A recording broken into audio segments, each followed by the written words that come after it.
I know at Island there's going to be faster guys like Jovi, and I hope Yeah. he comes Mhm. because that kid's fast. And then of course we're going to have the Raymond brothers and Paccione. They should be all going to this race because it's a warm up. So we're looking at a very stacked carpet race coming up Oh, very, yeah. very shortly. Yeah, I mean, that's what we're gonna see. And it's a track that I like going to. You know, we started going there on a recommendation.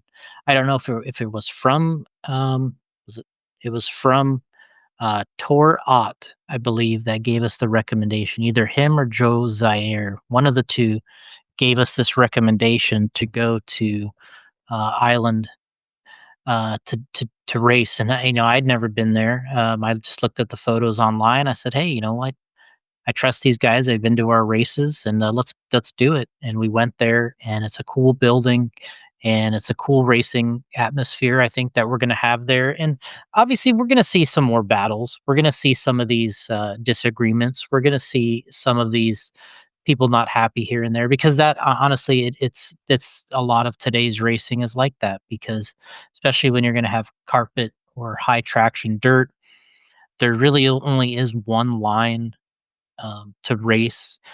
So you either have to wait on somebody forever or you take that chance and you on a move that is questionable and sometimes it turns out pretty ugly. And that's what we see in this kind of racing.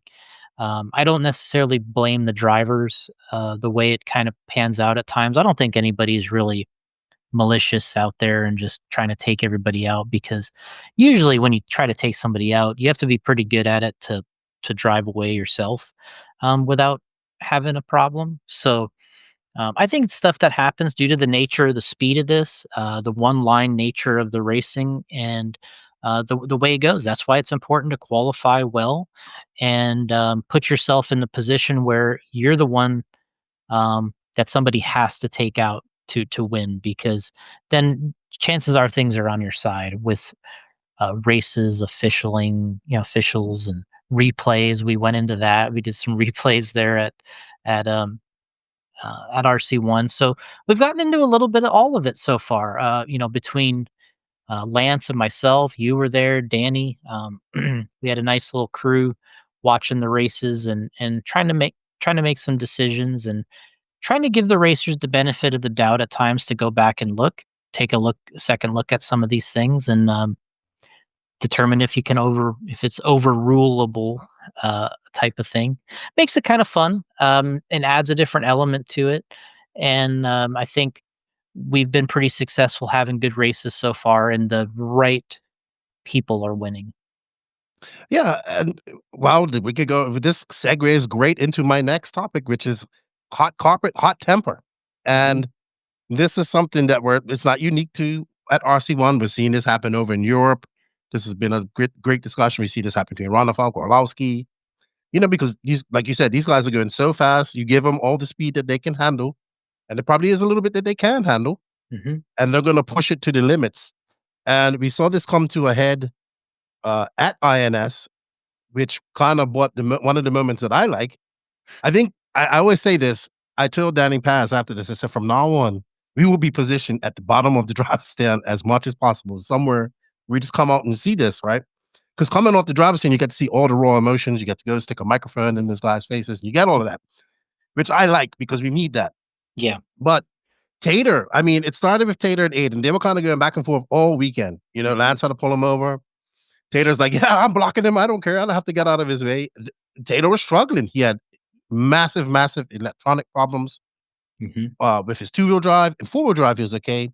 I honestly feel he should be feeling the pressure of being a world champion, and that oh, you've been a world champion and you have that curse on your back. You don't do nothing after that. So I'm sure there's a lot of pressure on his.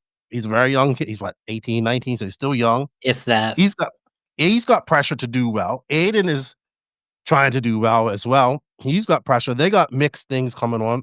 Mhm. So what people have to understand that this thing was going on all day, Yeah. Oh, all yeah. weekend. Sorry. Yeah. So it came to a head. There was mixed feelings about what Aiden done, and me. I loved it. I think he was angry and funny at the same time. I wish Tater would have said something. I reached out to Tater for a statement. He said no. He's like, I'm not giving you a statement. So yeah, we got our moment. I mean, you was right there. Charlie Swank was right there when it happened. You guys were like, I was just Yeah. I was shocked. I like that type of stuff. I think this wouldn't have happened 5 years ago Mhm. in the live RC industry. So that to me, that's a good thing. Some people may frown on it, but hey, you have to understand that these guys are one racing for money at some point, or racing for some contingency at this point, and they want to win, right? They want to win. They want to do well. They have to do well, right? Because that's their survival. So there was a lot of comments about I can't do this on my regular job and this and that, and we get that. I understand that, but this isn't a regular job. This is something different. I think it's no different than any other sport where we see people get upset. There's rivalries, and I don't know if there's an Aydin versus